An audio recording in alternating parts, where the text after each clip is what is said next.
Hey everyone, and welcome back to But Why the podcast where me, Adrian, and Matt talk about the things in pop culture that people say matter and ask the question, but why though? Before we get started, we just wanted to tell you to head on over to all of our social media and get involved in our conversations. Check out our Twitter at ButWhyThoughPC and our Facebook, facebook.com/ButWhyThoughPC. Also, we're Twitch affiliates now, so you can sub to us, watch us stream, get access to funny noises when we're playing. There's a whole bunch of stuff you can do. Come spend your nights with us while we play games at twitch.tv/ButWhyThoughPC. And while we're on that note, we are actually raising money for Stack Up, the military gaming charity that empowers veterans through the power of gaming. So if you have anything you can donate it to them. Head on over to our Twitch channel and click on the Stack Up logo. Click that, it'll send you to the donation page, and you can help out a great cause and a great organization that we've covered in our Missions That Matter episode, which you can go back and listen to find out more. And as always, enjoy the show.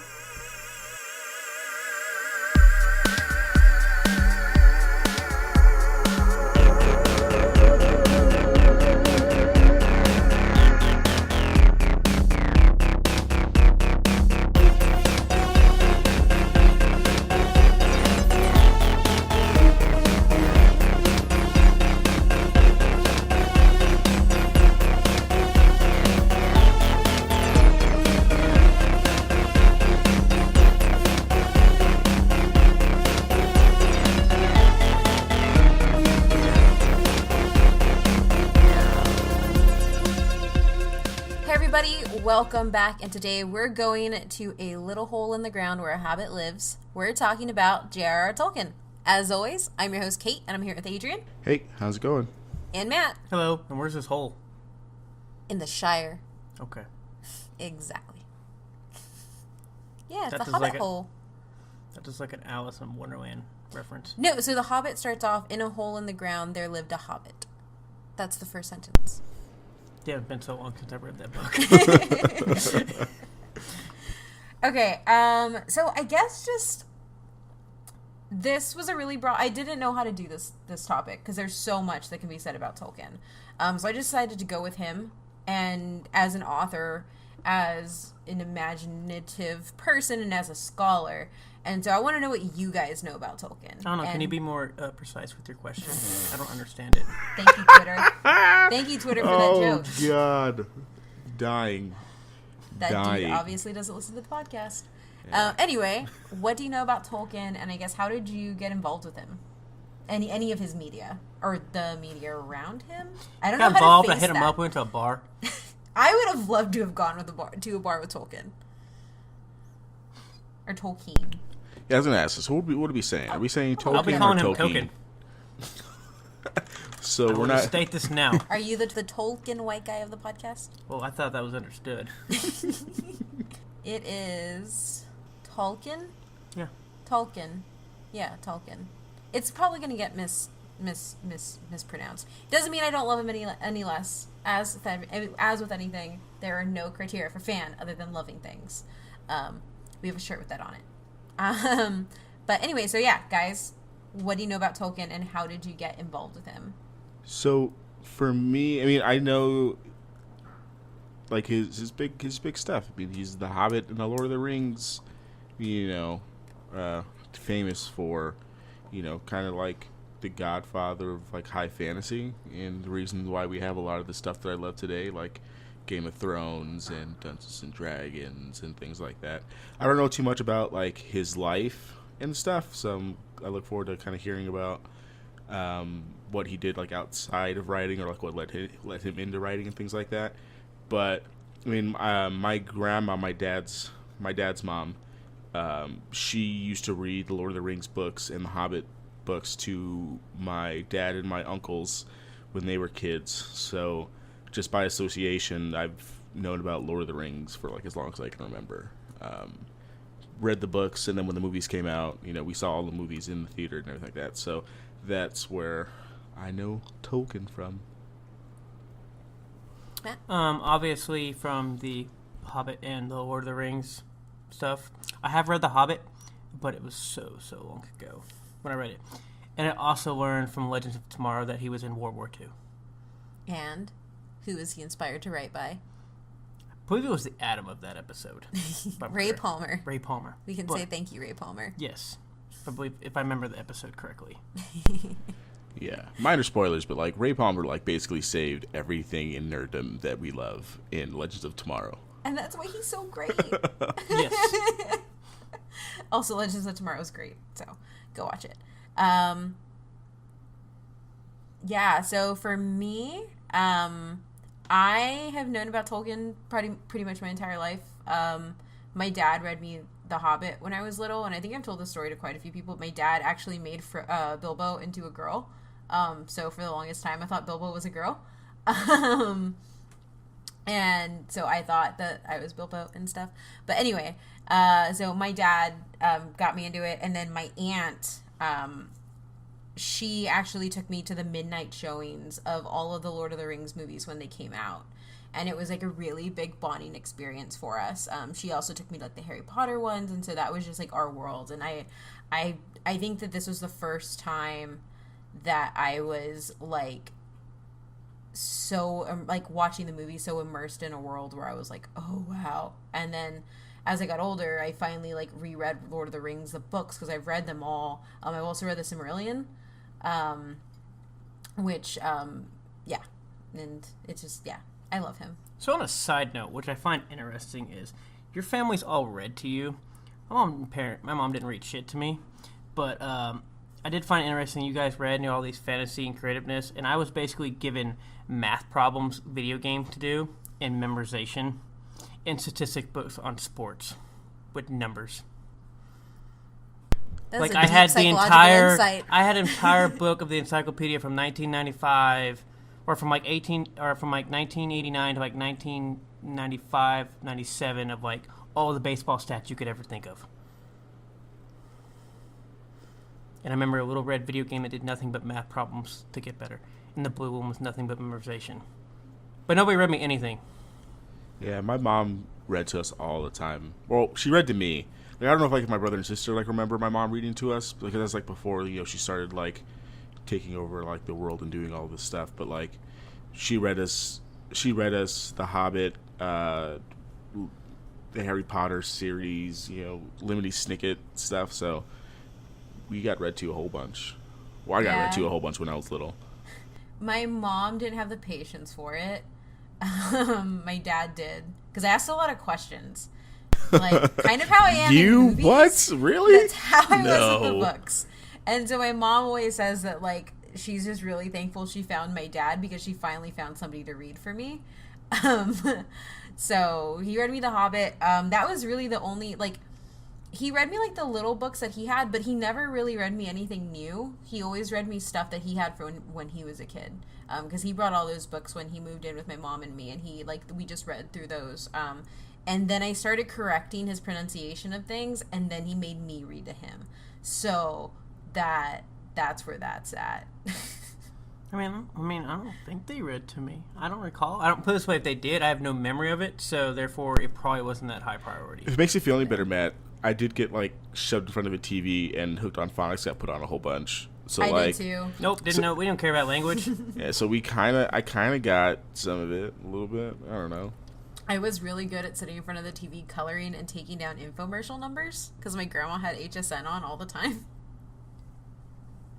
Yeah, okay. We're getting deep into our childhood, and you're learning a lot about us today. I was setting math records when I was like in first grade. Well, that's why you're so smart and a scientist. Yeah, and that's why I don't make me choose or do anything creative.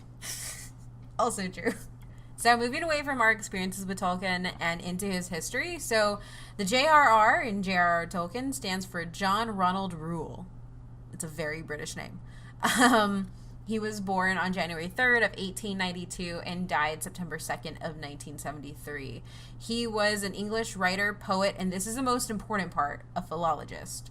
And so philology, if you don't know, is the study of language in oral and written historical sources, and it's a combination of literary criticism, history, and linguistics. So essentially what you would do is you would reconstruct not only the language that people would use in historical settings, but the actual settings around them. And this is what allowed him to, actually, this is one of the things that is the base for his Legendarium, which is what the entire works revolving around Middle-earth is called. So philology is important. And he was also a university professor. I will say this: his picture and like his name, like I can't ever like actually see that as him because I always see him as just that old hobbit with gray hair. Even though that's Old not Bilbo. Yeah, and that's not. I know that's not even him, but that's all. Like that's Tolkien to me. That's who it is. Yeah. Not wrong. That's how I feel. Okay, so as we go into like his achievements, he served as the Rawlinson and Bosworth Professor of Anglo-Saxon and fellow of Pembroke College at Oxford from 1925 to 1945, and he was also the Merton Professor of English Language and Literature and fellow of Merton College in Oxford from 1945 to 1959. So he was not messing it around when it came to scholarship. Like, he was not an author first. And then Tolkien was appointed a commander of the Order of the British Empire by Queen Elizabeth II on the 20th of March, 1972, which is hilarious because he hated the British Empire and he wanted the British Empire to not be an empire anymore. So after Tolkien's death, his son Christopher published a series of works based on his father's extensive notes and unpublished manuscripts. This included the Silmarillion.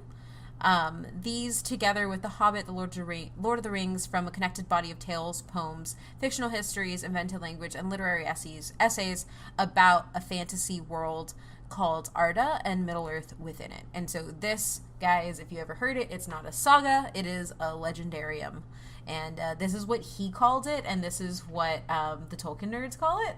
And so it's really cool because because he didn't want to just make a series of books. He didn't want to make a series of poems. He wanted to create this like vast, expansive legend that contained an entire world, which is one of the reasons why his writings and works are so immersive. Cool. First question. Yes. Is Legendarium, first of all, that sounds like super fake. I know like he just like made it up and like that's like he just like that's his own word, but like if I heard that anywhere else other than this, I think you'd be lying to me. So is only his work legendariums, or is something like Game of Thrones, which is like expansive and has like its own kind of like mythology and stuff, classified as legendarium too?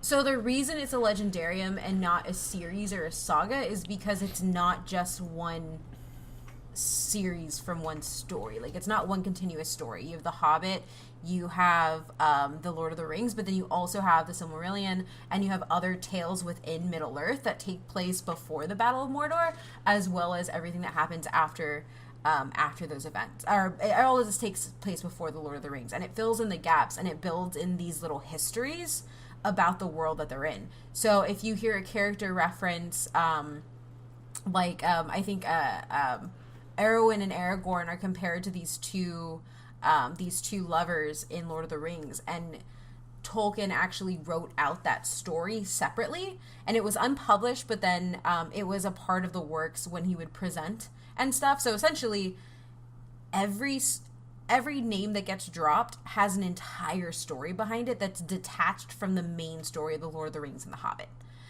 That's why it's a legendarium and not a series or a saga. Okay. Are Yeah. the Tolkien nerds like the people in Clerks 2? No, It's so only the one thing is, return. It's not of the king. It's of the Jedi. so it's of the king. But anyway, no, I honestly haven't met that many Tolkien nerds. That's why I asked. In I all was honesty, apparently we don't really exist on Twitter. But I mean, like, past just the movies. So, like, the movies as a fandom are their own thing. well, I assume And then, that's why. like, yeah, and so, like, then the Legendarium and Tolkien, and, like, there's actually a Tolkien Society, which are just scholars of Tolkien and the world around him, because he did a lot more than write the Legendarium as well. So, I mean, I honestly haven't met another Tolkien nerd, in all honesty. Except for, like, the kids I went to, like, elementary school with, because they really love the Lord of the Rings books. And the X-Men, so they're my best friends. Yeah, does that answer your question, Adrian, about the Legendarium? Kind of, sort of. I don't know. I feel like it's, like, exclusive to Tolkien, but I can see, like, other things being legendariums, but, like, just because it's, like, JRR, like, I don't think anyone would call other stuff legendariums I because think you of... could, like I think you could call like maybe Star Wars. I was like, That's sounds what like I the was thinking. closest I That's could what I think was of thinking how of. much Yeah, background they've added. George R. R. Martin, I don't think his series would fit into this at all. But I would say like the Star Wars EU definitely. I would say that. One, because they've been able to flesh out and like. Yeah, write that's what so I'm much saying. stuff. Like if George R. R. Exactly. Martin like went back and like did a prequel book from like The Long Night or something like that. Or Then if he just wrote out like the stories and the histories of that world beyond what you see. because I'm sure he's like a Tolkien, like where he has like XYZ character that you're never gonna see, fleshed out. He probably has like a whole backstory that's probably gonna get published after he dies, probably kind of thing. Yeah. So a lot of and I'll go into it when I talk about his writings a little bit, but like a lot of them weren't published until his son published them. And a lot of it, this was fun to him, and he didn't necessarily want to like make a lasting book series, in all honesty, and I'll get into that as we So he work wasn't through. a George Lucas and wanted every dime. Yeah, he wasn't. I'll get into like that type of stuff. But yeah, Adrian, I think I've only ever heard this associated with Tolkien, but I think Star Wars books would be the closest. Yeah, I'm just doing like a Google search of it, and all of it talks about Tolkien, so I can see that. But I can see Star Wars kind of being in that kind of expansive range. But it's also done by like different people, so it's That's not what I like was about to say. it's not really done the by same. the same person. So it's kind of weird. Yeah. Yeah. Whereas he did all of this. So yeah. Okay. So moving into his military service, because this is really important.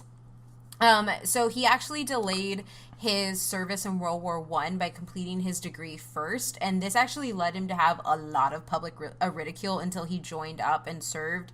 And while he was there, he really hated war, and he really hated the men that he was with. And he said he sent letters to his wife saying that gentlemen were rare in the military, and even more so humans were rarer.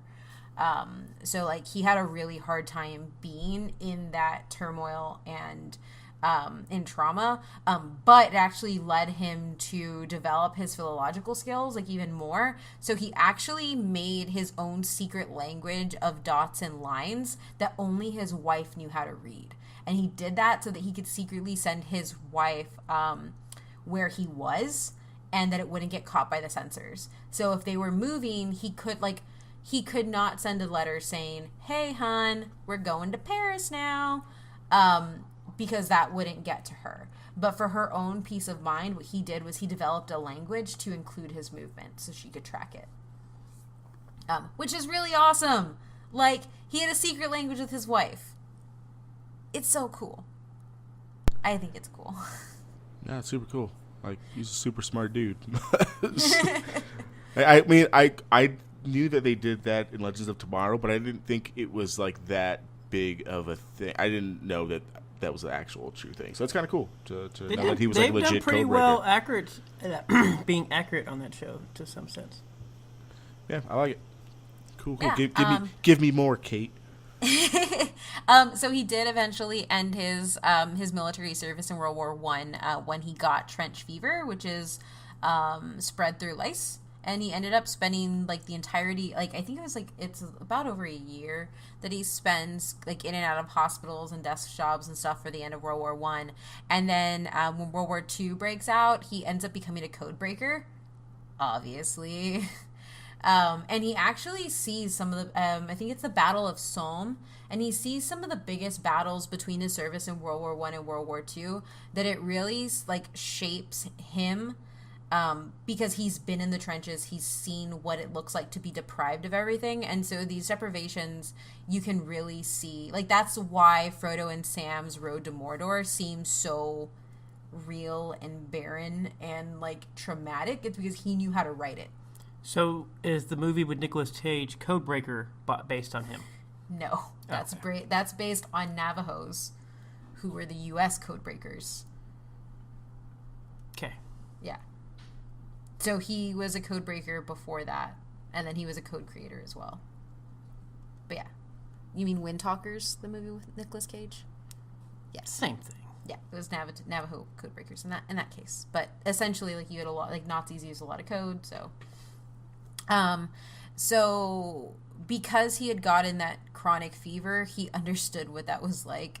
And he essentially said later that having seen his friends die and having been, and I mean really close friends, like not just somebody who he met in the military, not that that's not really close, but I mean like men that he had been with prior to his service as well, enter with him and not come home, really gave him this keen awareness of what tragedy is and the tragedy of war. And being Great Britain, the tragedy essentially of empire and constant struggle from the other side, not just the British side.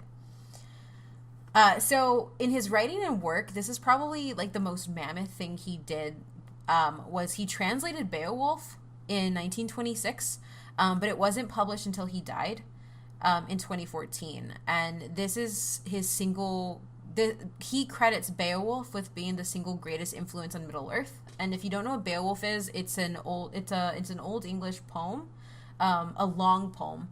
So it's like thousands of lines. It's like their definition of poems, like, is a lot different. It's written in prose, so it makes it a poem, but it's essentially a damn novel. And it is the pinnacle of Old English literature. And so what he did was he translated it, which is a really big feat.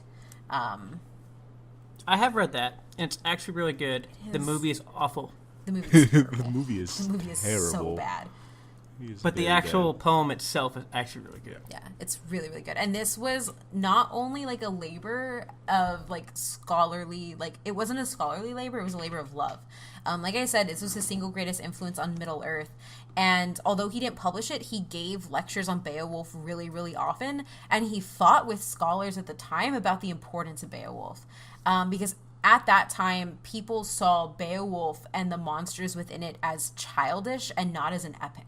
They saw the monsters as being not accurate, and the monsters and then the tribes within Beowulf as not being accurate examples of tribal warfare. And Tolkien said, no. Beowulf is a story on human destiny, and the monsters are central to telling about this intrinsic piece of humanity. And you need to see this beyond what you're thinking about. And this, at the time that he's doing this, and giving his lectures, so the 20s and 40s, it's a time where you have like armchair anthropologists who are receiving like field notes from people with meeting uncontacted tribes and people like that, and expecting like, oh well, this is pure, this is authentic. And Tolkien was, you have to look beyond that, and you have to look at how people tell their stories. And so this, like Beowulf in his writing, is something, as even though it wasn't published until 2014, it was something that greatly impacted his work, and definitely is a way that people read Lord of the Rings and The Hobbit now as Tolkien scholars.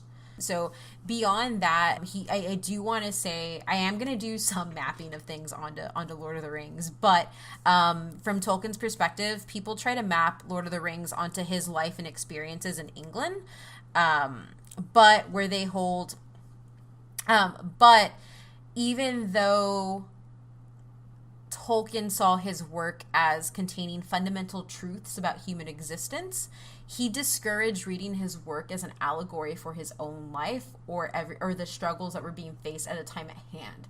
Essentially, he wanted it to have fundamental truths to transcend whatever time it was being read in, and so he didn't focus on those details.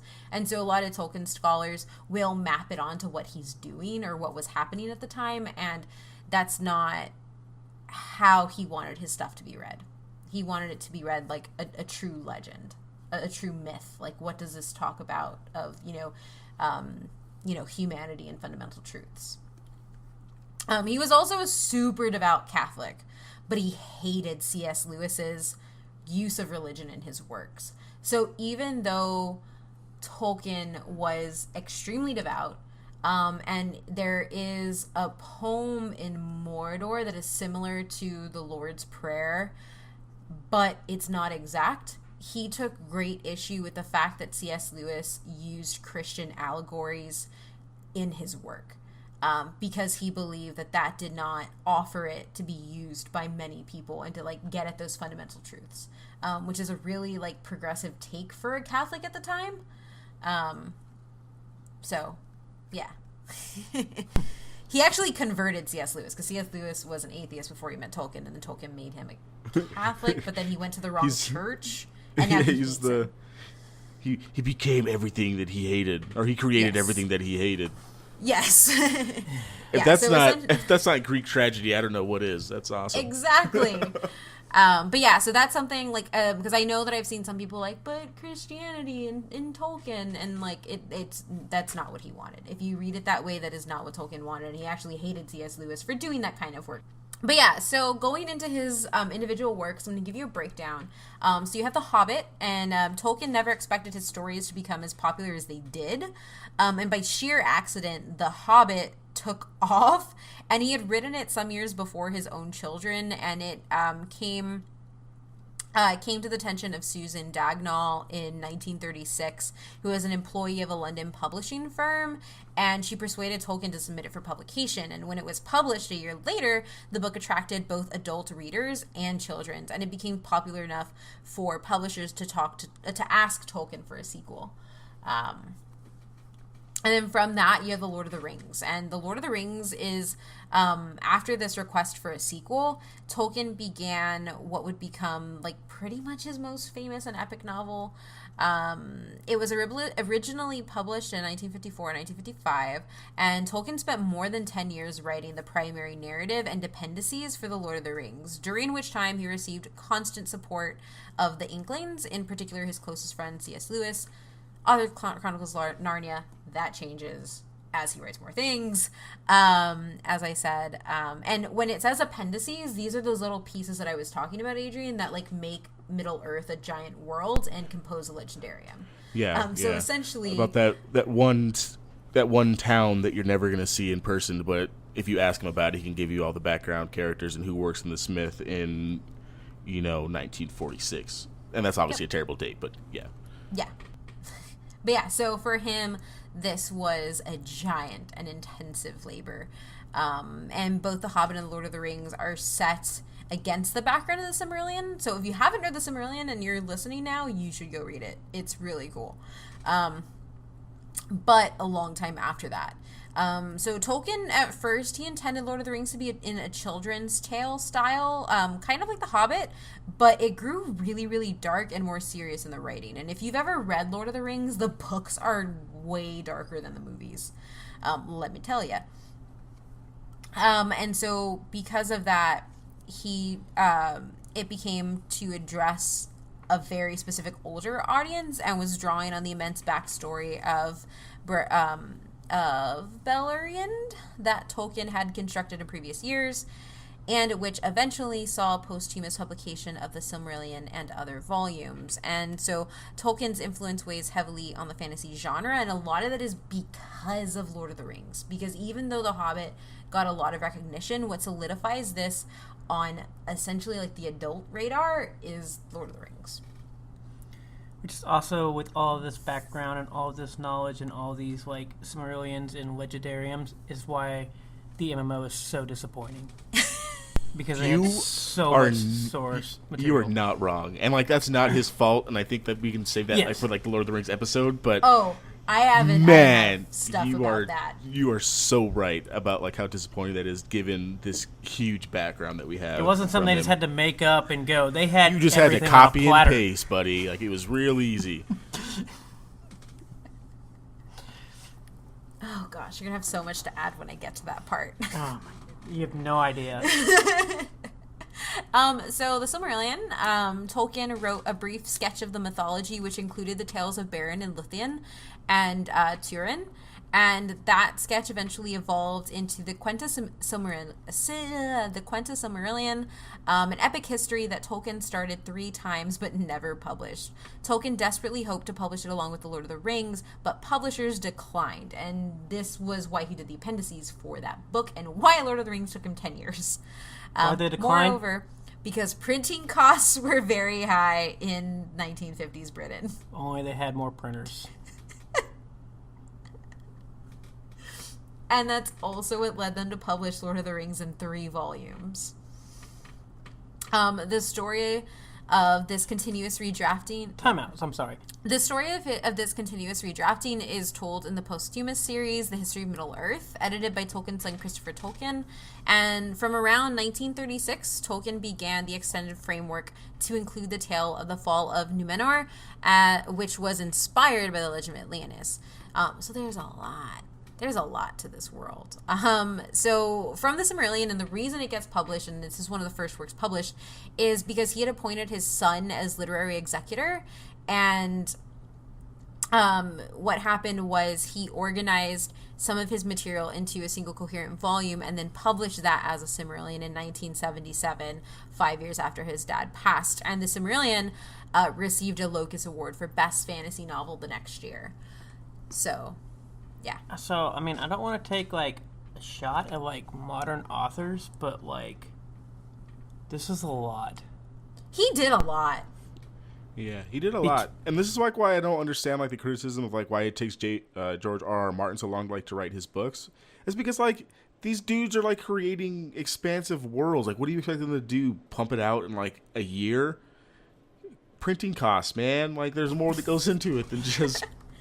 writing down your thoughts and like coming out with a movie. Like it's a little bit harder than that, especially if you're doing this that's like its own thing. Like nothing is Lord of the Rings but Lord of the Rings at this time. The world of Middle-earth is not anything else. Yeah. I also find it interesting, I guess we can talk just about his between his works, and you talk about his tragedies, that obviously authors just don't seem to have that these days. They're not going through World War II of seeing like this. So you're writing this story, this tragedy, but like you said, he's able to do it because he lived it. Yeah. And a lot of people don't seem to have that. Yeah, I don't know very many professors who were like, I'm going to go be a professor, or I'm going to get my degree. All my friends die. And then I'm going to go to war after that. Pretty much. Yeah, it's definitely a unique perspective for sure. Yeah. That and like, yeah. And that's why his things, that's why Lord of the Rings is so tragic, too, is he really channels that trauma and tragedy, especially within a group of friends, a fellowship, if you may call it that, and what they go through. So the next piece is The Unfinished Tales and the History of Middle-earth. So in 1980, Christopher Tolkien published a collection of more fragmentary material under the title Unfinished Tales of Numenor and Middle-earth. And the reason it's unfinished is because this was a lot of the work that Tolkien was using to build the world as he wrote. And so in the subsequent years of 1983 through 1996, he published a large amount of the remaining unpublished materials together with notes and extensive commentary in a series of 12 volumes called specifically The History of Middle-earth. These contain unfinished, abandoned, alternative, and outright contradictory accounts. So, like, there are some tales that counteract other tales, and some historical facts for Middle-earth that counteract other historical facts for Middle-earth. Since they were always a work in progress for Tolkien, and he only rarely settled on a definitive version for any of the stories. There is not complete consistency between The Lord of the Rings and The Hobbit, the two most closely related works to this, because Tolkien never fully integrated all of their traditions into each other. And he commented in 1965, while editing The Hobbit for a third edition, that he would have preferred to completely rewrite the book because of the style and its prose. So one thing that you should also know about Tolkien, if any of this hasn't told you already, he was a perfectionist, and he wrote and rewrote and rewrote and rewrote. Not just when printing costs were too high. So next you have The Children of Hurin, and this is a novel that tells the story of Turin Turambar and his sister Nanor. Children of Hurin Talion. And if you play Shadow of Mordor, you actually play as Talion. I don't know if it's the same one, because I just started the game, but name reference. Did you start the game, or did you die? I died a whole bunch, so I'm still technically at the start of the game. Yeah, it's alright. It's alright. I died a whole bunch when I started the game, too. It's hard, and then they just get harder. Every time I die, it gets harder. She just kept making captains. I did. Yeah, exactly. It was bad, and it was depressing. Yeah, I started over because I was like, this is too hard. I messed up. But I understand. I also don't know if it's the same person, to be honest, either. Yeah, I don't either, but it's the same. It's that's where the name, at least that surname comes from. So the material was compiled by Christopher Tolkien from the Silmarillion, Unfinished Tales on the History of Middle-earth, and unpublished manuscripts, and put into one specific novel. This is the style for all of these as well. Then you have The Fall of Gondolin, a tale of beautiful, mysterious city destroyed by dark forces that called the first real story of Middle-earth, which was published in August of 2008. Will be published in August of 2018 as a standalone book, edited by Christopher Tolkien. And then there's Beren and Luthien, and this is the couple that Arwen and Aragorn are compared to, because they're star-crossed lovers. And the tale of Beren and Luthien is one of the oldest and most often revised in Tolkien's Legendarium. The story is one of 3 contained within the Silmarillion, which Tolkien believed to warrant their own long-form narratives, and it was published as a standalone book and edited by Christopher under the title Beren and Luthien. And I will tell you why that's important as we move through this, because it's like it's how I end this section. And then you have the Legend of Sigurd and Grundon, and this is kind of really simple because it just retells the legend of Sigurd and the fall of the Niflungs from Germanic mythology. He really loved Nordic and Germanic mythology. The Fall of Arthur is a long narrative poem that was composed by Tolkien in the mid-1930s. It's alliterative and extending to almost 1,000 lines, imitating the Old English style Beowulf meter in modern English. And then, of course, you have the Beowulf translation and commentary, which I talked about earlier. And like I said, it was translated between 1920 and 1926, but was published after his death by his son. Then his other works are the story of Colivero and Mr. Bliss, which is a child's book. But this is the important part. So Beren and Luthien are really important because of what it means to him and his wife. So Tolkien had the name Luthien engraved on Edith, his wife's tombstone in Oxford. And when Tolkien died 21 months later, at age 81, he was buried at the same grave and had Beren added to his name. Stop. Yeah. Stop it. Yeah. Stop it. That is too much. That is too much. Yeah, so let me tell you a little bit about the story. So Luthien was the most beautiful of all the children of Iluvatar and forsook her immortality for her love of the mortal warrior Beren. After Beren was captured by the forces of the Dark Lord Morgoth, Luthien rode to his rescue upon the talking wolfhound Huan.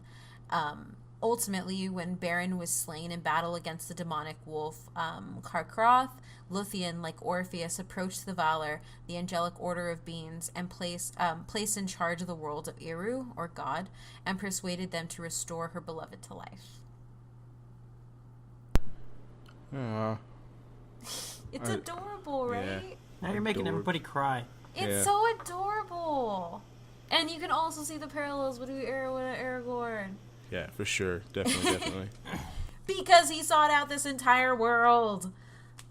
But yeah, no. So I had to include that because it's really powerful, because it also shows you how integrated the world of Middle-earth and the legend that he created was to his own life. Which is really, really impactful as somebody who loves his work, and like learning this, doing the research and like reading this and finding it out. It was something that was like, it kind of hit me in the chest, like, oh gosh, this is a man's like legacy and work that we read when we read these books.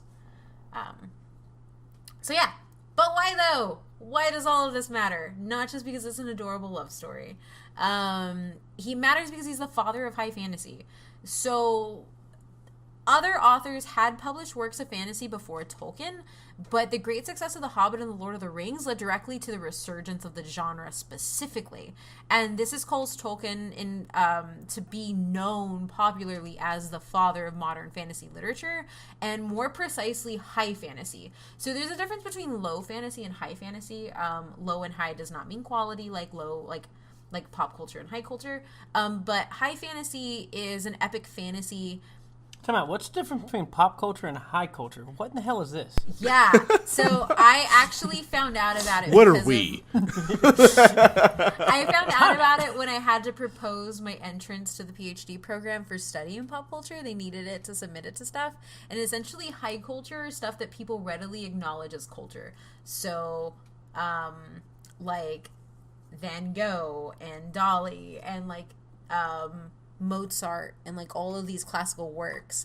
And so that's high culture. Pop culture is situated in low culture because it's not seen at the same caliber of these works that are already studied and like seen as significant. Gotcha. Yeah, that was my response, and that's why I had to write that out and prove myself. Also why I had a hard time getting accepted at panels. That's a whole nother story. Yeah, I'm not going to talk about a bunch of old people. Yeah, because that's all it is. It's a whole bunch of old people. But high fantasy and low fantasy have very specific differences, and it doesn't have to do with, like, is one better than the other. High fantasy specifically is a subgenre of fantasy, which is defined either by its epic nature, and its epic stature of the characters, themes, and plots, but specifically the fact that it's removed from the real world. So it is something entirely by itself, it's not held to like the science of this world, the physics of this world, the history of this world, the planet. It is its own thing. So an entire realm of Middle-earth or Tamriel or anything like that is high fantasy because it is outside of what we know.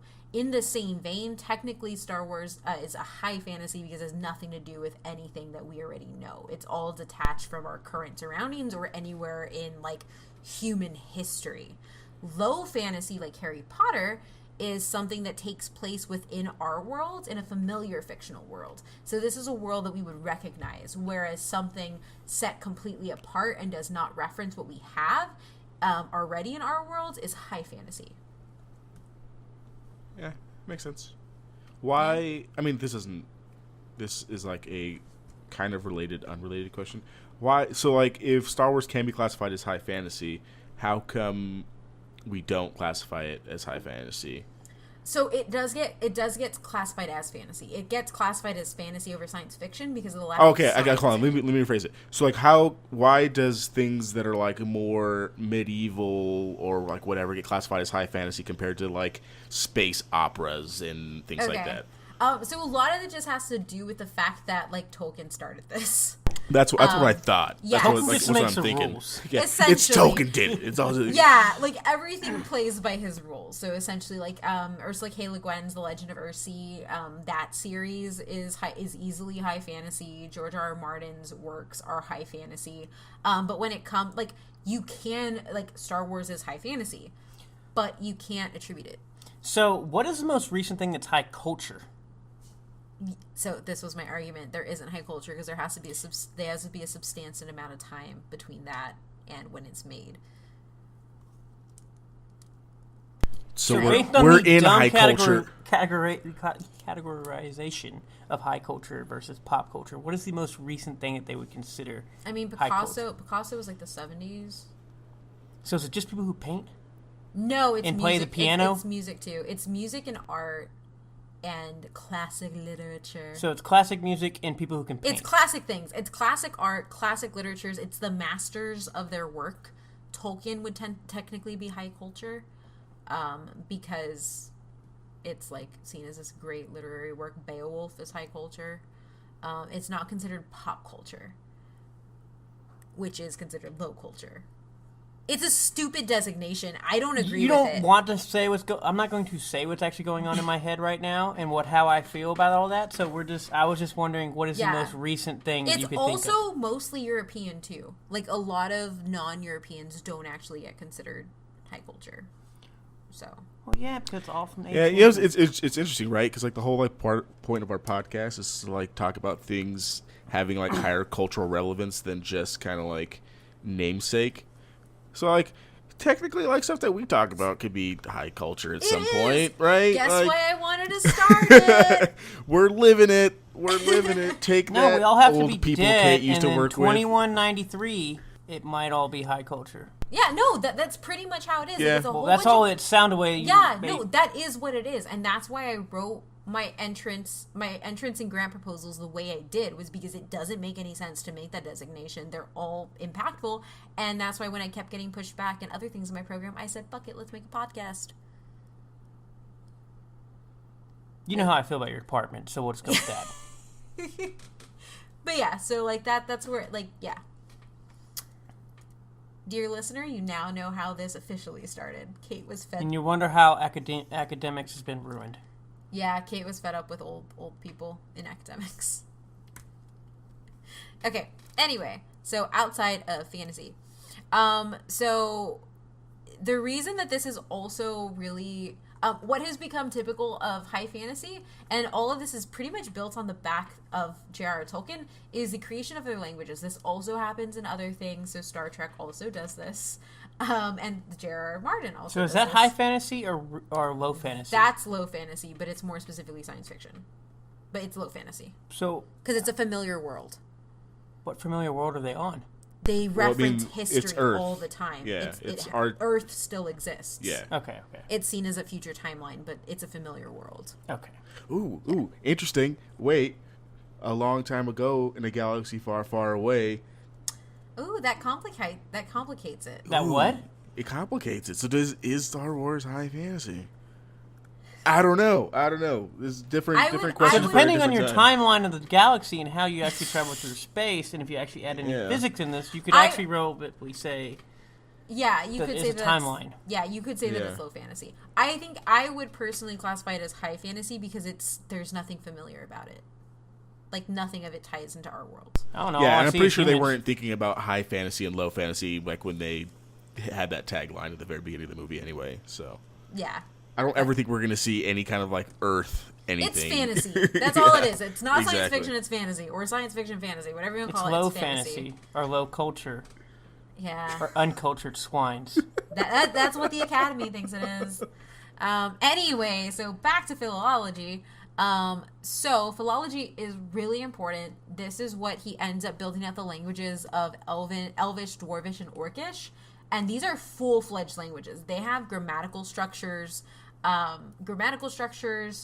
usage, like pages upon pages of these languages written out in long-form poems for these tales that he's telling.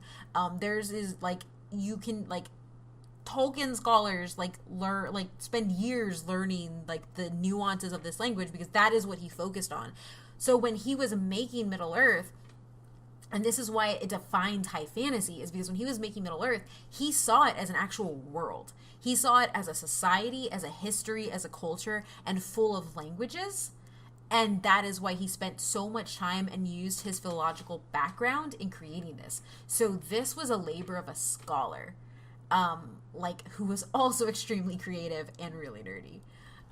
So, are these languages bases that they use for all the future stuff of Dwarven, Orcish, and Elvish languages? Most of them are. So the Dwarven runes are used in a lot of games. It's used in Elder Scrolls. But so I know for sure Dwarvish because of the runes that they use. But I'm not sure on the other ones. I believe I'm like as 80% yes. Because you can name about at least 5 games that have at least some sort Yeah. of Orcish, Dwarvenish, and Elvenish. Yeah, so languages. what I did find is that if they do change stuff, they change it very subtly, most of it is based on Tolkien's structure. Like the easiest thing I can attribute it to is because it's obviously like the biggest video MMOs, World of Warcraft. Like the world that Tolkien builds for like Dwarvish and Orcish and like Elvish people is basically what you have in Tolkien. Like the dwarves literally live in a mountain in a big ass city, which would have been like old school dwarven things like that. We don't see it in the movies obviously, but like in The Hobbit you kind of get a little bit of it. So yeah, he's basically everything that you have in World of Warcraft is basically like. And this is the but why though, because he's the father of fantasy, and he literally mapped this out for everybody to put our favorite things onto. Yeah, he made it real easy for people. Then why does the game suck so bad? I don't know, man. I don't know. World of Warcraft just like changed like a little bit of the stuff, and then like basically just copied his template. I don't know. Yeah. I don't know. They didn't even have to They literally didn't have to do anything. They literally just had to do Control V. And, I mean, obviously the fact that he's the father of high fantasy is the reason to why Dungeons & Dragons is completely based on this, and it takes off at the same time, or relatively, like, the same time that he's rediscovered in the 60s, and 60s and 70s. And then you also have, like, all, like, the Elder Scrolls series. Anything with elves, dwarves, and orcs, that person watched or read a lot of Tolkien. Yep. Except the people who made the actual Lord of the Rings game. Are you hurt? I am. He's so hurt. He's so hurt. One, I waited for that game for 2 years, and then it came out, and it was not that great. It was not bad. Then I played it, and I was like, this isn't bad, but there were so many issues and so many problems. And the sad part is it's actually still going on 10 years, but I think like 100 people play it.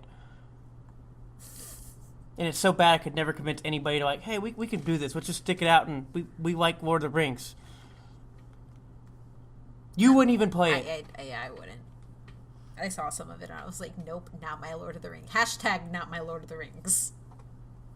The Xbox game for the original Xbox wasn't too bad. The Hobbit game. I don't know if y'all played that one. We're going to get into the games. There are a lot of them. I know there's a lot of them. A lot of them. They milked the Tolkien cow dry, which is another problem and another piece. So, as we move on, we have to bring up Nazi Germany because they thought, and a lot of people think, that Middle-earth is purely Nordic. So Tolkien, when he was envisioning Middle-earth, he did take a lot from Old English mythology, Nordic mythology, and Germanic mythology, because that was his fear that he was born into, but also it was his family lineage. So his family immigrated from Germany to Britain, and they changed their name, but he sees himself as purely British. When it came to the Nazis, let's talk a little bit about this. Tolkien vocally opposed Adolf Hitler and the Nazi Party prior to the start of World War II, and it was known.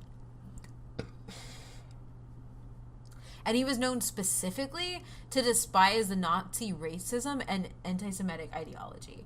So in 1938, the publishing house Rudin and Lonin Verlag were preparing to release The Hobbit in Nazi Germany, and this is to Tolkien's outrage. He did everything he could to keep this book from being published in German and in Germany at that time. He was asked beforehand whether, specifically, they asked him, "Are you of Aryan origin?"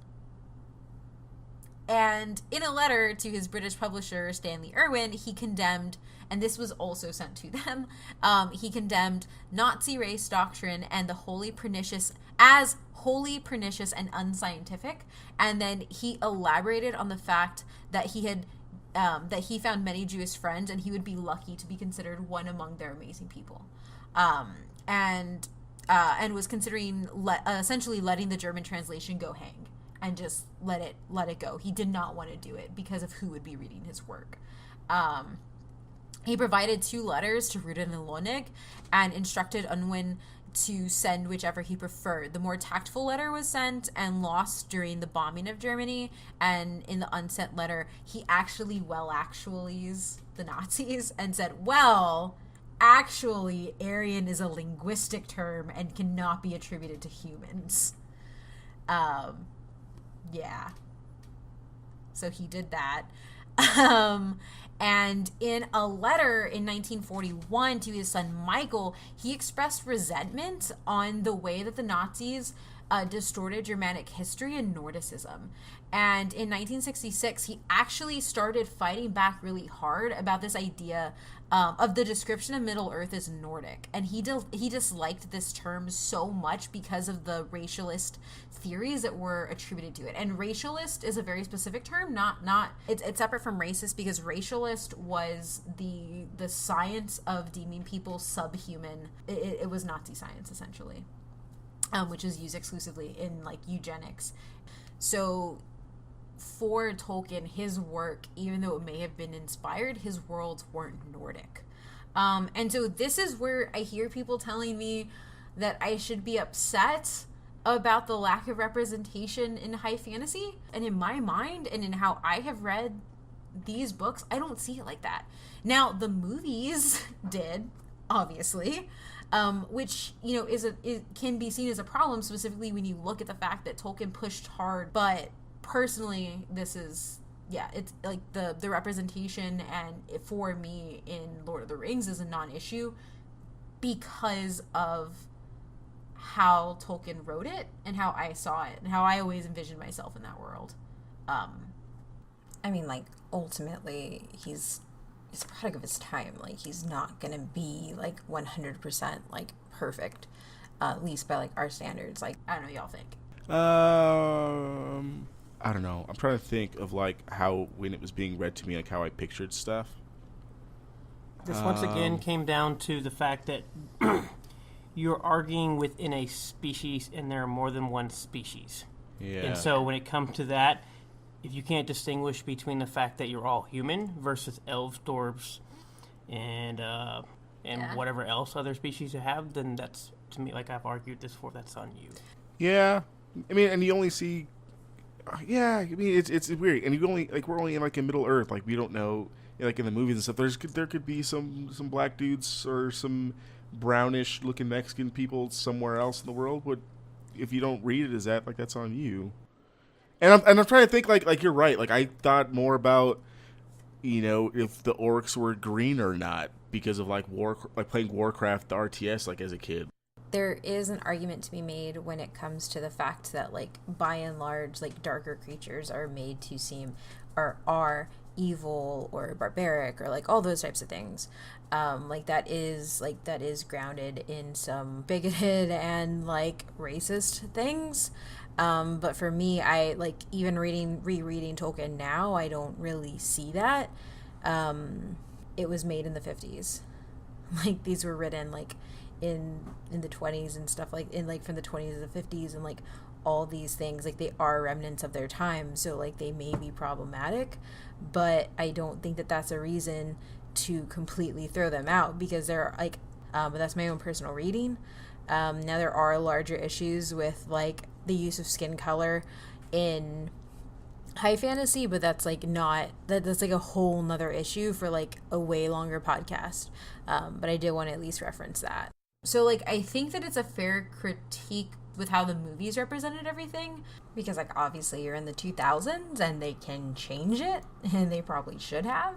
But I never didn't feel represented in Middle-earth. Because, like, I just figured I was one of the humans. Like, I was just a human. And, like, I wanted to be one of the elves or the dwarves really bad. Yeah. Like, it didn't You matter. knew you'd never grow to be one of those. You were always going to be a hobbit. Shut up, Matt. She did think she was Bilbo. Yeah. No, I mean, I just think a lot of, like, the issues with representation come from the movie adaptation and that type of stuff. Specifically with, like, is this a whole bunch of white dudes? Not, like, with gender and stuff, because there are some issues there, but not a lot. I find the women in Lord of the Rings very empowering. Thank you very much. But yeah, I mean, I'm not going to tell, like we say every time we do this podcast, we're not going to tell you how to feel how you want to feel, and if you want to at me and talk to me about this, like, and, like, break it down for me, feel free to do it. I just find that interesting for being a devout Catholic. Oh, yeah, no. So, the thing is, how do I that to me does not... That wrestles in my head. Specifically, like, I can't speak to him because I don't know what church he was in or anything like that. But he was very conservative, but in a way that, like, was also progressive. Like, he hated the British Empire. He didn't think it should be a thing.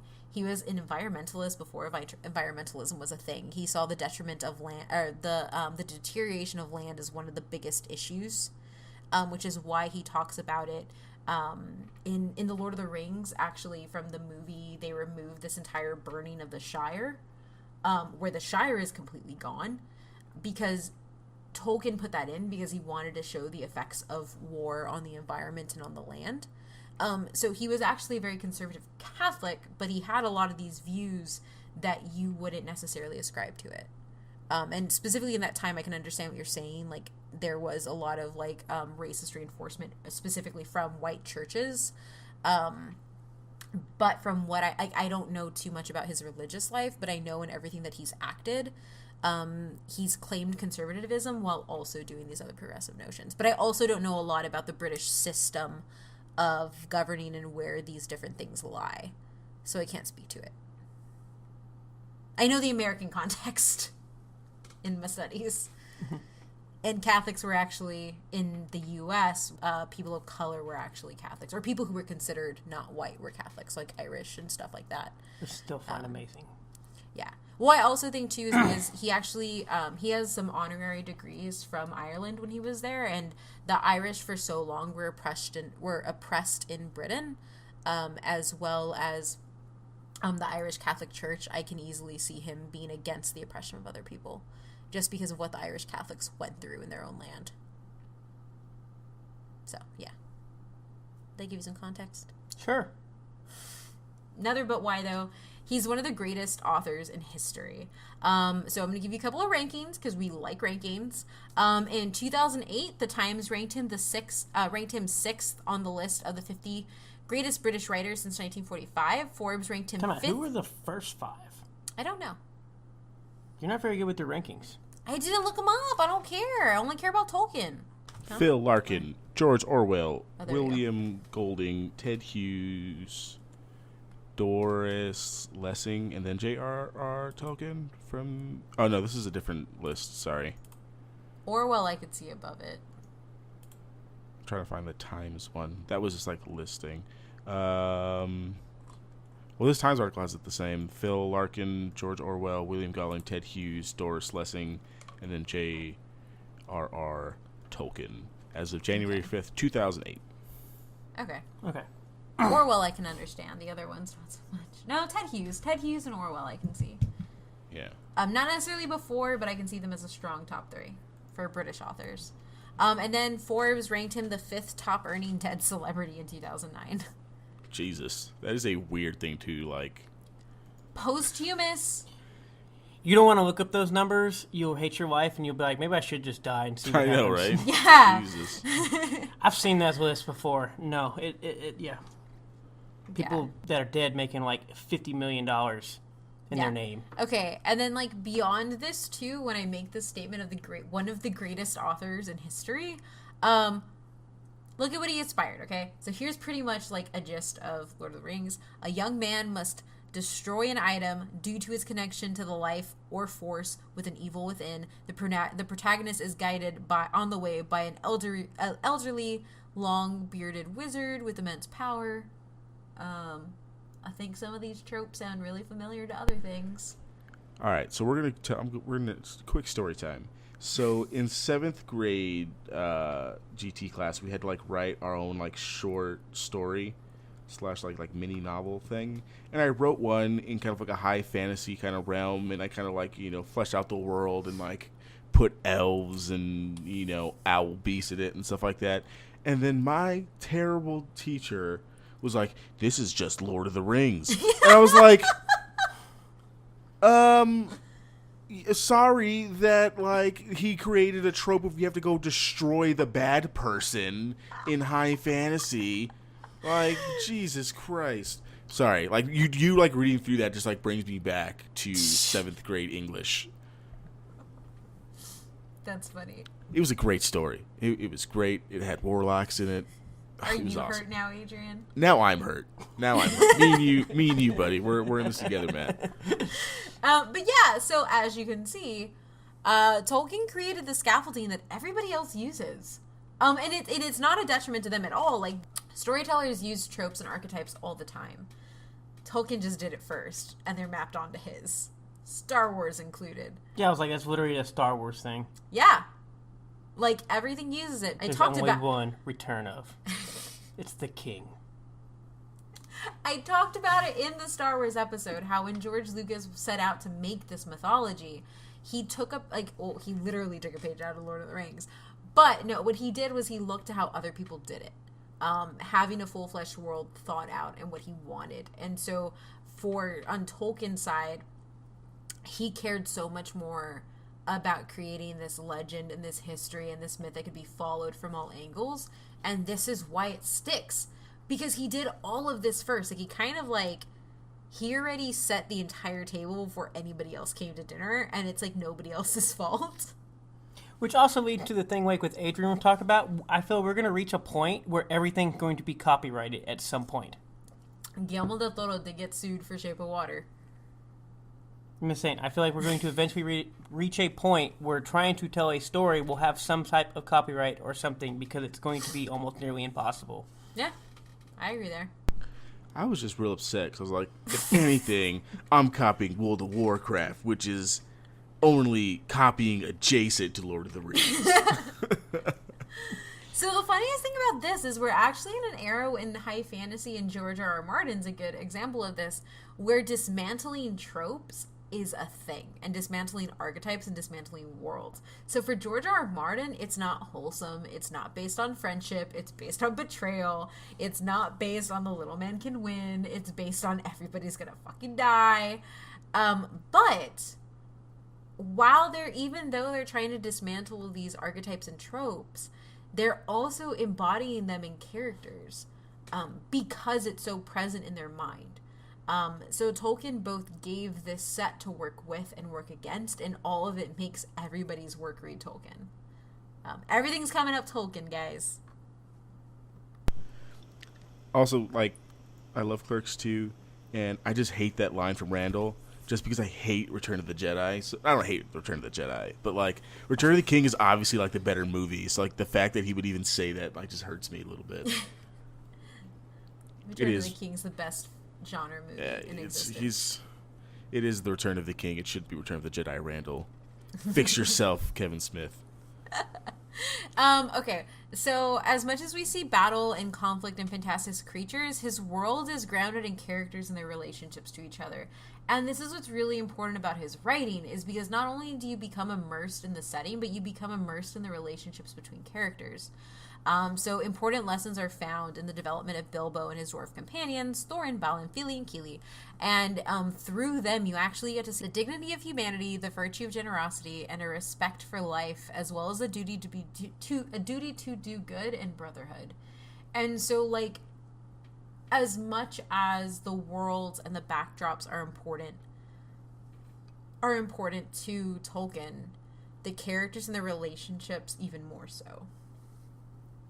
Like, Sam is all types of goals, Samwise. And then he didn't give idyllic hope at all. Like, he gave us really, really terrible despair, but the truth is that ultimately it was worth saving, and the smallest of us could fight for it, even when the world was completely terrible. Which is probably the biggest impact from his writing, is that it was always the smallest that carried the burden and were able to stand up even if they didn't win. Because fun fact, in the books, Frodo doesn't win.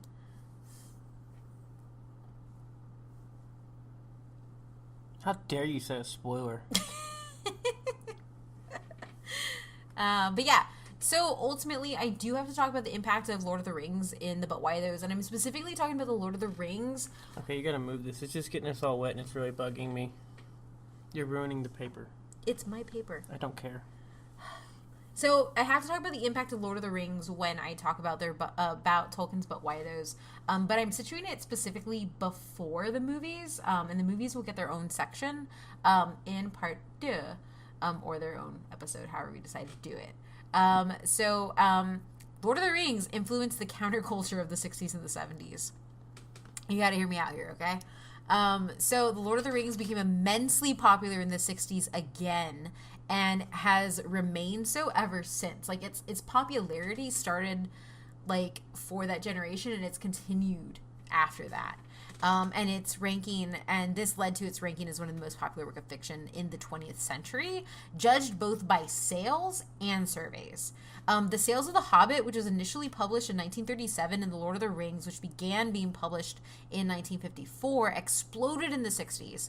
And it was driven by a young generation that was charmed by Tolkien's imagination, and as well as the splendor of a pre-Christian time, and his obsessive cataloging of history, language, and the geography of the invented world. And so if you look at the 1960s and 70s counterculture, they don't care about Christian myth. They don't care about religion. religion, or at least Western religion with bunny ears, and outside of the histories that they knew. So they latched onto the truths and themes and actions of the characters in Lord of the Rings. Specifically, an easy one is that the hobbits did a lot of drugs in the Shire. I think it's called milkweed, or like something weed. I don't know if it's milkweed. Milkweed's like an actual plant, right?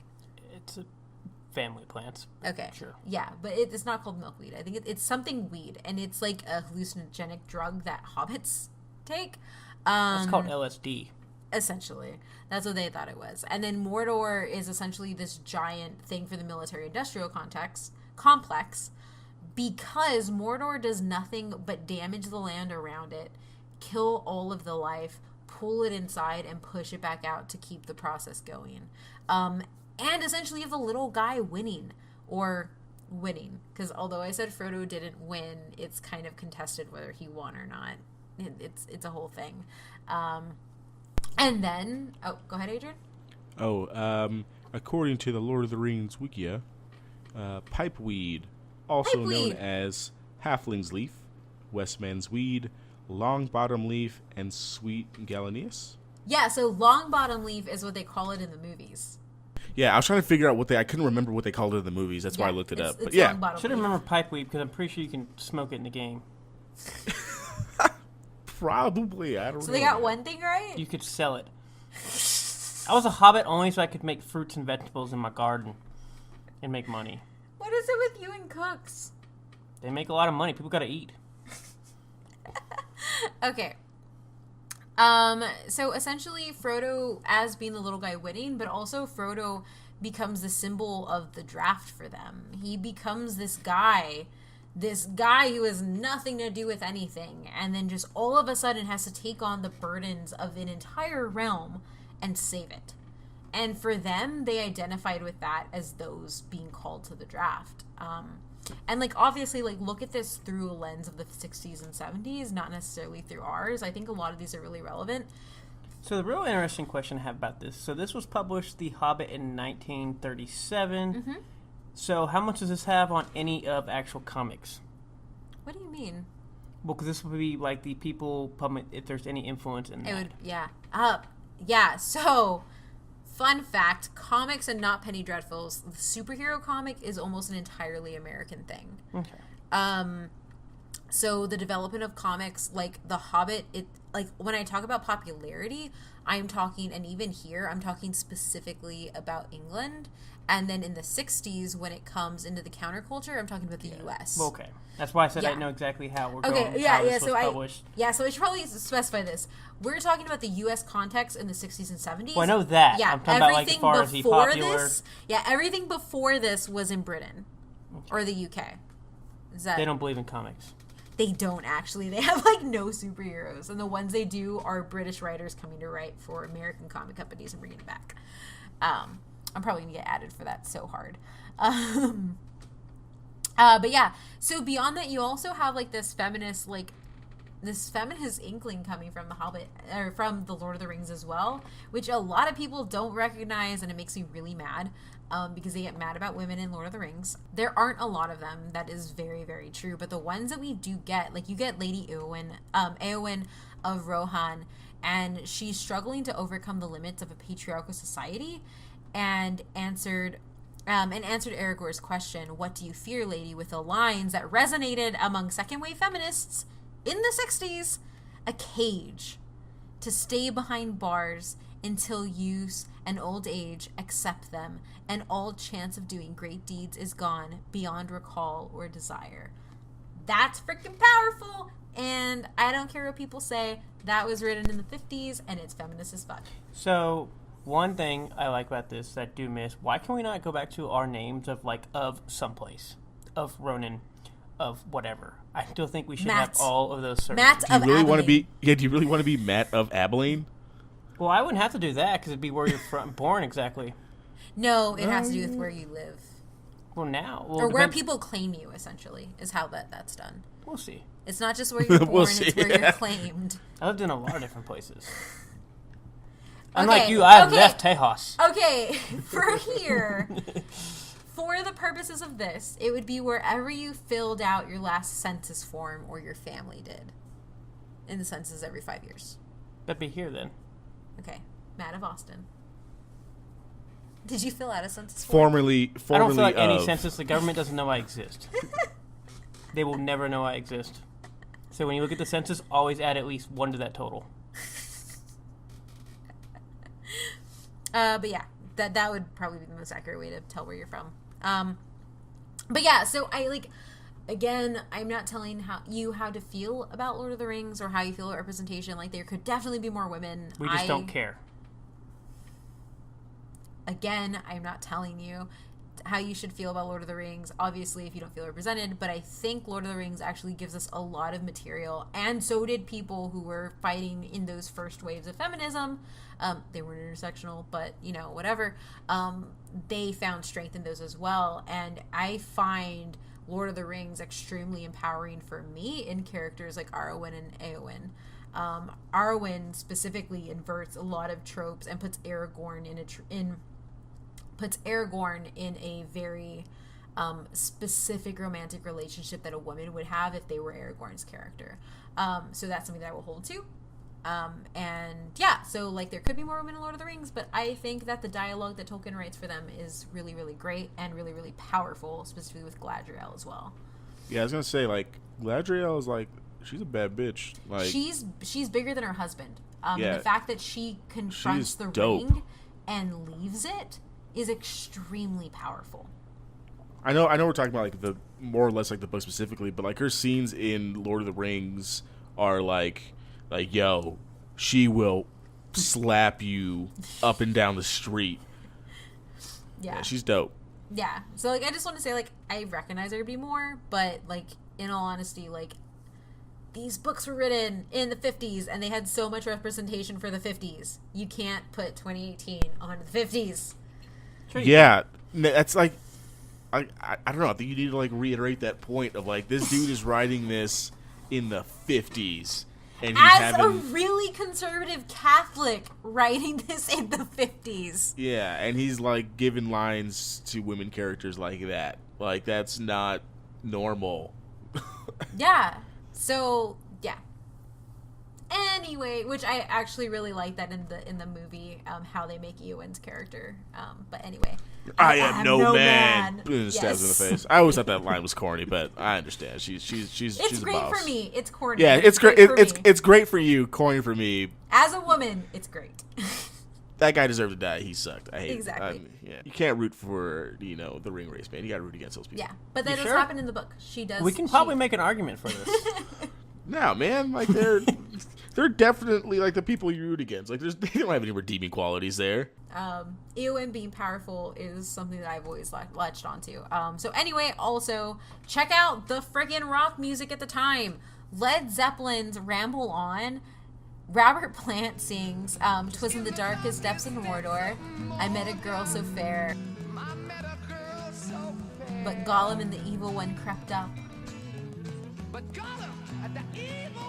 And I'm gonna play the clip right here. I love that song. My dad loved Led Zeppelin, which is also why he loved The Hobbit and Tolkien. Yeah, me and my dad had this conversation because I was telling him we were doing this episode, and I was like, Dad, because I bought him the extended editions specifically because he got me into this, and he was so while we were building our table, I guess context, we're building a gaming table with my dad before I leave, but we were listening to all the Led Zeppelin songs and looking for Lord of the Rings influences, and of course when that one comes up, you got to get hype. Oh yeah. Yeah. But so they create for the devil. Tolkien created rock. He's basically. But yeah, so 2 1971 Led Zeppelin songs in addition to Ramble On, Misty Mountaintop and The Battle of Evermore, in which... Hold on, is it Misty Mountain Hop or Misty Mountain Top? Sorry, it's top in the book. 2 1971 Led Zeppelin songs, Misty Mountain Hop and The Battle of Evermore, in which they sing The Ringwraiths Ride in Black. Also were inspired by Tolkien. Black Sabbath's The Wizard is an anthem for Gandalf. It's an amazing song. Please go listen to it. I'm sorry, but the Wraiths were so cool. They were really cool. Genesis' stagnation was clearly influenced by Middle-earth as well, and Rush recorded a song called Rivendell based on the Elven homeland in 1975, and followed it up with Necromancer in 1976, which was the original name given to Sauron, who keeps watch with his magic prism eyes. So yeah, that entire time frame is influenced by Tolkien, which I think... Oh, go ahead. Oh, no. Like, it's just like one of those things I don't think people think about, but like, Tolkien had a huge influence on rock music. Like, I don't think that's something we think about too often, but he definitely did. Like, just all the things you just mentioned, those are like the bands of like the 70s, and they were all influenced by Tolkien. D&D. Yeah. Yeah. But yeah, so Tolkien saw himself as a scholar first and a writer second, and so this is why I want to bring this up here.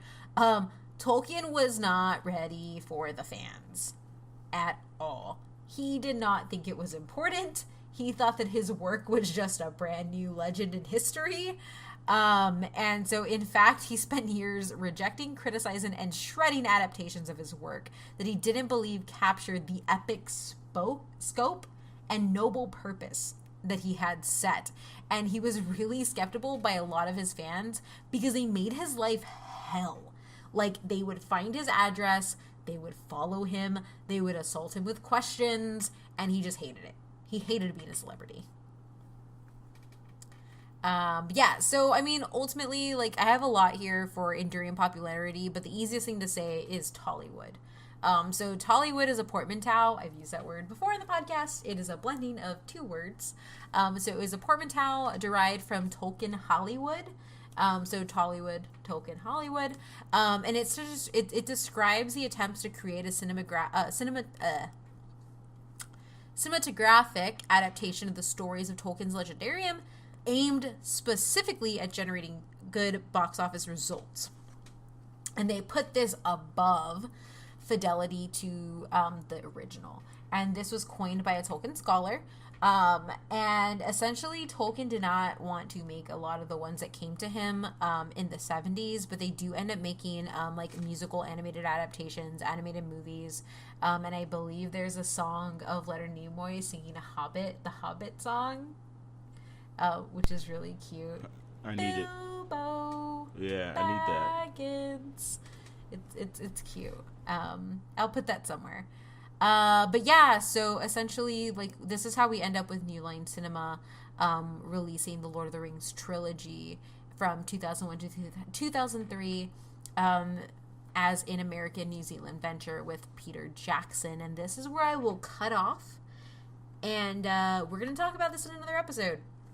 The Lord of the Rings movies, because they deserve their own episode. So to cover Tolkien, I'm going to go ahead and bring you through our fan vote why those, and then we'll go ahead and go into our last thoughts. First, from @Adrian Garcia on Twitter. All of these will be from Twitter. I need to formulate my thoughts, but Frodoholic has been my screen name on everything since I was 12, thanks to movies and reading the books. Lord of the Rings wasn't really a jumping off point for me for fantasy. It's really the only high fantasy that I like, but it was a jumping off point for writing and participating in fandoms. I wrote fanfic, which made me a better writer, and participated in an online fan community. So, quick question that you can cut out. Yeah. Is fanfic actually really good for stuff, or is it actually just like that pieces? It's really good. Because, like, I want to say I enjoy fanfic, but I feel like because we have so much fanfic, we have these problems when people come out with these movies. You're like, well, this is not the fanfic that either I read or I saw, and people get pissed off. Yeah, I think it's both. It's both, honestly. Okay. It's really great for stuff that ends. Yeah. And then I feel like there's so much fanfic that literally just keeps messing everybody bitching about stuff that actually comes out, and they're like, well, that's not how the fanfics all are. And it's kind of like, yeah. Well, it's a fanfic for a reason. Yeah. Yeah, I mean, Star Wars EU is basically like almost entirely fanfic for like a while. Yeah. Okay, so from @Deuce1042, my introduction to fantasy literature. Final Fantasy was my introduction to fantasy in general. And then from @Plo the first books I ever read that I enjoyed for fun in middle school. From @CJ Wright writes things. It was the first time I read a book and felt truly transported to another world. I write to capture that same feeling and hope that one day my work can have that same effect that his had on me. From @IceKnowNothing, I love the stories and characters, and Ralph Bakshi's animated works helped make me fall in love with cartoons, and the films helped me find my best friend in the world. So I love Tolkien pretty well. This is from @CPT Morgan. Morgan, Moorgan. I was born in the early 70s. The first novel I ever read was A Hobbit. My older brother played D&D, so I was mesmerized. There were cartoon movies made back then about all the books. I wore those VHS tapes out. His ability to create so much depth in the world blew me away. Then when the Jackson movies came out, I was 100% geek. I reread the books and looked at every set photo. I took my daughter to watch it with me so we could share that moment. I was awestruck. It wasn't that it was my imagination on screen. It was better than my imagination. As I grew up interested in fantasy, I realized that he basically created the genre, and most things fantasy were just a different take on what he did. Some fantasy did some good things, but he created it. He created it all and set the bar irrecoverably high. His actual writing is a bit dry, though. That's fair. 4 pages for a tree. Have you ever seen a tree? That's why he made the Ents. It's magnificent. Even the trees walk in that movie. Exactly. From @ZekeWars010, the Lord of the Rings trilogy, both the films and the books, made me realize how much fun writing a story with multiple characters can be. Not to mention its vast world building and musical scores by Howard Shore. This is from @NorthTomorrows. Lord of the Rings matters to me in ways that it's hard to actually put into words. Tolkien built such an incredibly complex world, the language, the cultures, the history, and then filled them with these amazing tales of heroism that have become legends in their own right. What makes him matter most to me, though, is the different ways that the books show what a hero can be. From Gandalf mentoring Frodo on Mercy as the Fellowship travels towards Mordor, to Galadriel refusing the power of the ring, and Samwise refusing to abandon his best friend when all seems hopeless, among many others. Lord of the Rings shows us how powerful and expansive literature can be, and how tales about long ago and far away can still be relevant in modern life, and that's why it matters. Lord of the Rings is 100% why yeah. So if you don't know, my handle is Oh My Mithrandir, and Mithrandir is a name of Gandalf, specifically a Gondorian name, and it means Grey Wanderer. Gandalf has a lot of names. And @NorthTomorrows also writes, I realize this point as well. Lord of the Rings is 100% why I started following you on Twitter and discovered your podcast, because I thought the Lord of the Rings reference in your username sounded cool. I get really happy when people notice it, because not a lot of people notice it. But yeah, so what do you guys think about the man, the myth, the legend, or the Legendarium? Adrian? At the start of this episode, I'd say I didn't know very much about kind of like the person himself. I mean, I kind of just know by the extension of all of his great work. So it was nice to like learn more about him and kind of see like the labor of love that goes into, you know, one of my favorite fandoms. I think it's really great. I don't know. I like Lord of the Rings now more than I did an hour and a half ago. I hope and our I learned, listeners feel the same. yeah, he's great. Like he's obviously like incredibly brilliant. Put a lot of work into this universe that has like influenced so many. Like he's single-handedly influenced like everything that I love, like for the most part in terms of kind of like nerd fandom. And you can't like not appreciate that kind of stuff. So as far as from what his works are and everything, I mean, obviously I enjoyed them and whatnot, and so obviously between all the movies and the books that I have read, I haven't read all of them, but the few that I have read and everything, it's amazing, and he's obviously put this all together and formed this entire can't even say universe, it's a legendarium. Legendarium. And obviously I love high fantasy and a lot that takes involved with it. But what I find interesting, especially from this podcast and learning more about him, that kind of one of the reasons I know that, at least I know I play games and some other people do, is from everything we talk about his tragic parts in the war, and he had problems with everything that went along, it's almost like as an escape release of he built his entire own world. Yeah. and kept everything all the way up to his wife in this, to where he can live and enjoy what he wanted to be without having to deal with actual real world problems. Yeah. That's really heartfelt. What? No, I mean, it's completely true. I mean, Yeah. in the end, Baron and In the Luthien end, he are didn't like a together. lot of the... I mean, you start off with him not liking a lot of the stuff that was going on around him and everything that was going, so he just said, I'm going to make my own world. Yeah, I think that's very fair. All the way down to where he made his own languages in every exact detail. Yeah. Yeah, like we literally wouldn't have our Lord of the Rings episode, or I mean, not our Lord of the Rings, but we wouldn't have our D&D episode or our Elder Scrolls episode because Without Tolkien. Yeah, without Tolkien, because the creators of both of those definitely said, yeah, we kind of just like, really like Lord of the Rings and wanted to make our own thing that was kind of like it, so we tried it, and here we are. I think at this point we could probably cut off almost 10 of our episodes without And just leave it in Lord of the Rings. No, I mean, I'm yeah, saying yeah. we wouldn't be able to do Gotcha. about at least almost 10 of Yeah. No, them. that's accurate. episodes. Star Wars Yeah. episodes, all of those would be gone. My World of Warcraft episode would be gone. Yeah. Yeah. That's Thanks, the big man. but why though there. Yeah. Yeah. We wouldn't even be here. Yep. Yeah, so I actually think that might be really true. Because I started thinking about it, and I talked to my dad about it. I thought Star Wars was my first fandom because I've loved Star Wars since I can remember. But I actually think Lord of the Rings was, or Tolkien in general, because The Hobbit was the first thing that my dad really read to me, and he said he read it to me from like before I could even understand it. So like I think Tolkien and Middle-earth is my first fandom. And like as I've gotten older, and so the trilogy was on Stars, and I watched it over and over. Like I've seen it at least 5 times now that it's been on Stars. Just because like that world, and like as I've gotten older, I've become really moved by the examples of strength in the weakest of people that you would think. So thank you, Tolkien. I need that like boost of hope. So yeah, that's it. So we can go ahead and do the outro so I can cut it easily. So as always, you can find us at ButWhyThoughPC on Twitter. And then we're also raising money for Stack Up, the military gaming charity that empowers veterans through gaming, all of the month of May. So go ahead and head to our Twitch channel, twitch.tv/ButWhyThoughPC, and hit the Stack Up panel underneath our video.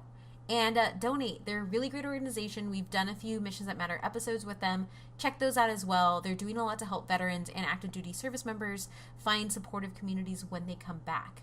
And then you can go ahead and find me at OhMyMythRandier on Twitter and Instagram. Adrian? Yeah, you can find me on Twitter at Superreese93, SUPERRUYZ93. Matt? I'm going to be smoking pipeweed in the shower. That dope weed. That dank weed. No, not the dank stuff. We don't be smoking that dank stuff.